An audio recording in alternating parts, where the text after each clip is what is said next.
you are somebody facing difficulty in sitting long hours and study, then you have to follow this method immediately. This method is scientifically proven and has been tested on many of the students, and it works very well.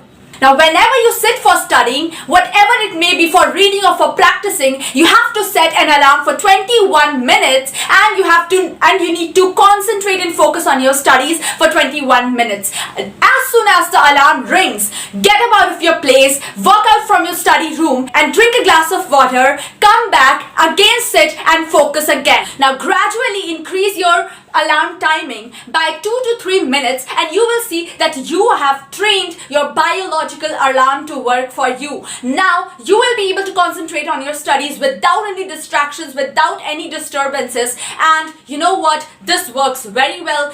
Try it out and let me know that how it worked for you. This is Vardan Sahu wishing you all the best for your exams.